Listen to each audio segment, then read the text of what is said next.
നീര എന്നുള്ളത് ഇന്ന് അറിയപ്പെടുന്ന ഒരു കമ്പനിയാണല്ലോ. ഒന്നുമില്ലായ്മയിൽ നിന്നും എങ്ങനെയാണ് മാഡം ഇങ്ങനൊരു ഉയർച്ചയിലേക്ക് എത്തിയത്? 0 നിന്ന് 1 എന്നുള്ളതിലേക്ക് എത്താൻ ഞാൻ ഒരുപാട് കഷ്ടപ്പെട്ടിട്ടുണ്ട്. ഓരോ മിനിറ്റുകളും ഓരോ യുഗങ്ങൾ പോലെ ഫീൽ ചെയ്ത സമയങ്ങൾ പോലും ഉണ്ടായിട്ടുണ്ട്. സത്യത്തിൽ എങ്ങനെയായിരുന്നു ഈ ഒരു സ്ഥാപനത്തിൻ്റെ ഫൗണ്ടേഷൻ അല്ലെങ്കിൽ അടിത്തറ എന്നൊക്കെ പറയുന്നത്? ഇൻ്റർവ്യൂ കൊടുക്കുന്നതിനിടെ പഴയ കാര്യങ്ങൾ ഓർത്തതും നീരജയുടെ കണ്ണുകൾ നിറഞ്ഞിരുന്നു. ഒരു കാലത്ത് തൻ്റെ കുഞ്ഞിന് ഒരു മിഠായി പോലും വാങ്ങിച്ചു കൊടുക്കാൻ കെൽപ്പില്ലാതെ ഇരുന്ന് കരഞ്ഞ ആ നീരജയിൽ നിന്ന് ഇന്ന് കാണുന്ന തന്നിലേക്കുള്ള ദൂരം എത്ര കഠിനമായിരുന്നു എന്നവൾ ഓർത്തു. അച്ഛനില്ലാതെ ഒരു കുഞ്ഞിനെ വളർത്തുക എന്നത് ഒരു കണക്കിന് പറഞ്ഞാൽ വല്ലാത്ത കഷ്ടപ്പാട് തന്നെയാണ്. കഷ്ടപ്പാടെന്നുദ്ദേശിച്ചത് കുഞ്ഞിനെ വളർത്തുന്നതോ നോക്കുന്നതോ അല്ല. എത്ര കണ്ട് മാന്യമായി കുഞ്ഞിനെ നോക്കിയാലും അവൾ പോക്ക് കേസാടാ എന്നുള്ള നാട്ടുകാരുടെ പറച്ചിലാണ് സഹിക്കാൻ കഴിയാത്തത്. ഓരോ രാത്രിയിലും തൻ്റെ വീടിൻ്റെ വാതിലിൽ മുട്ടുന്നവരുടെ എണ്ണം കൂടി വന്നപ്പോൾ ശരിക്കും ഭയന്നു പോയിരുന്നു. അല്ലെങ്കിലും കിട്ടാത്ത മുന്തിരി പുളിക്കൂ എന്നുള്ള ചൊല്ല് അന്വർത്ഥമാക്കുന്ന വിധമാണ് നമ്മുടെ നാട്ടിലെ പലരുടെയും സ്വഭാവം. അപ്പോൾ മേഡം പറഞ്ഞു വരുന്നത് ഒരുപാട് പേര് താങ്കളോട് മോശമായി പെരുമാറാൻ ശ്രമിച്ചിട്ടുണ്ട് എന്നാണോ? ഇൻ്റർവ്യൂ കൊടുത്തുകൊണ്ടിരുന്ന പെൺകുട്ടിയുടെ ചോദ്യം കേട്ടതും നീരജ പുഞ്ചിരിയോടെ തലയാട്ടി. അതെ, അതുകൊണ്ട് ആരോരും ഇല്ലാത്ത സമൂഹത്തിൽ ഒറ്റയ്ക്ക് ജീവിക്കുന്ന സ്ത്രീകളെ ഞാൻ തിരഞ്ഞു പിടിച്ച് എൻ്റെ സ്റ്റാഫ് ആക്കിയിരിക്കുന്നത്. ഓ, അപ്പോൾ അതാണ് നീര എന്നുള്ള കമ്പനിയിൽ കൂടുതലായും സ്ത്രീകളെ മാത്രം കാണുന്നത് അല്ലേ? അതെ. അല്പം കഴിഞ്ഞ് ഇൻ്റർവ്യൂ കഴിഞ്ഞതും മുന്നിലിരുന്ന പെൺകുട്ടി നീരജയെ കെട്ടിപ്പിടിച്ചു. എൻ്റെ പൊന്നമ്മ, അമ്മ കലക്കി. ഇൻ്റർവ്യൂ ഇത്രയും നന്നാകുമെന്ന് ഞാൻ കരുതിയില്ല. എന്തായിരുന്നു ആ ഒരു ആറ്റിറ്റ്യൂഡ്! കണ്ടിട്ട് എനിക്ക് തന്നെ രോമാഞ്ചം വന്നുപോയി എന്ന് പറഞ്ഞുകൊണ്ടവൾ നീരജയുടെ നെഞ്ചിലേക്ക് ചാഞ്ഞു. ദേ മാളു, നീ വാങ്ങിക്കുവേ.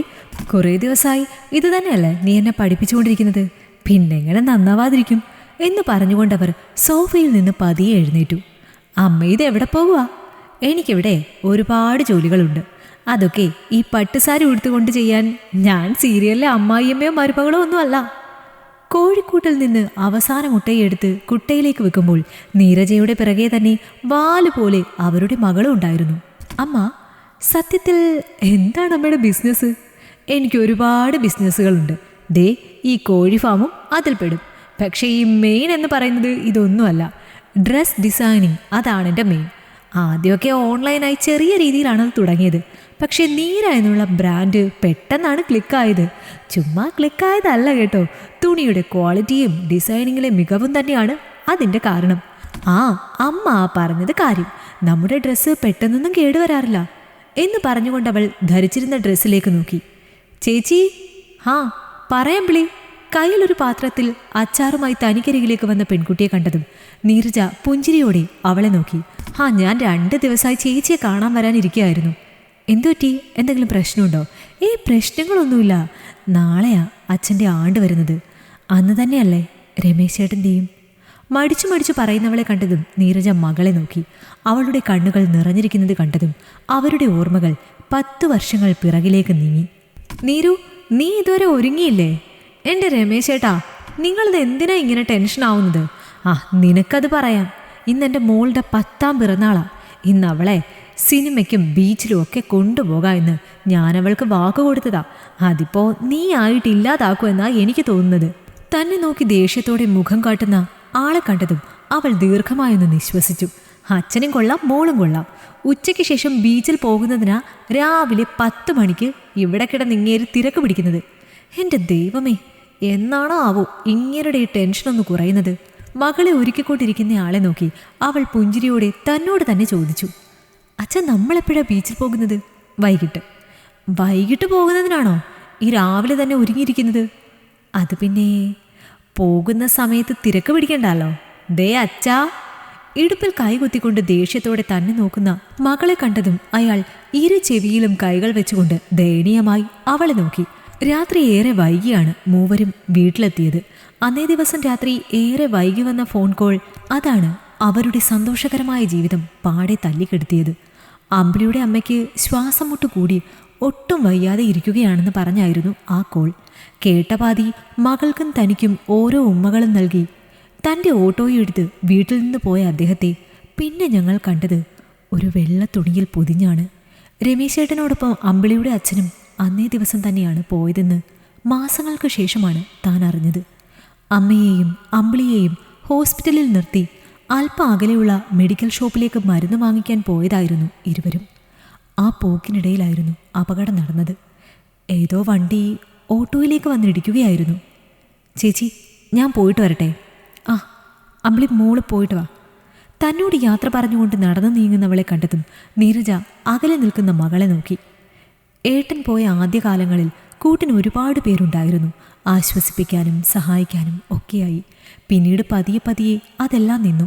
സഹായിക്കാൻ പോയിട്ട് ജീവനോടെ ഉണ്ടോ എന്ന് തിരിഞ്ഞു നോക്കാൻ പോലും ആരുമില്ലാതെയായി. അല്ല, തിരിഞ്ഞു നോക്കാൻ ആൾക്കാരുണ്ടായിരുന്നു, പക്ഷേ അത് അന്തിക്കൂട്ടിന് വരട്ടെ എന്ന് ചോദിക്കാൻ വരുന്നവരായിരുന്നു. എന്തുകൊണ്ടായിരിക്കും നമ്മുടെ നാട്ടിലെ സ്ത്രീകൾ തനിച്ചായി പോയി കഴിഞ്ഞാൽ ആൾക്കാർ ഇങ്ങനെ ചിന്തിക്കുന്നത്? നെടുവീർപ്പോടെ ചിന്തിച്ചുകൊണ്ടവൾ കയ്യിലെ കുട്ടയിലേക്ക് നോക്കി.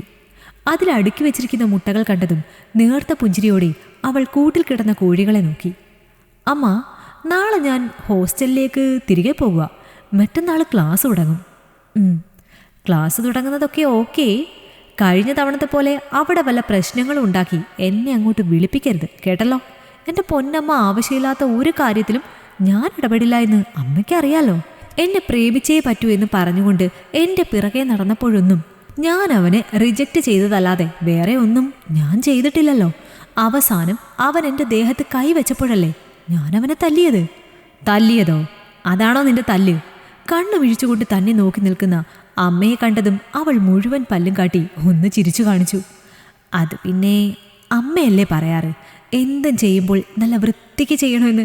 അതുകൊണ്ടാ അവൻ്റെ കൈ ഞാൻ ചവിട്ടി ഓടിച്ചത്. ഇനിയൊരു പെണ്ണിന് നേരെയും അവൻ്റെ കൈ പൊങ്ങില്ല.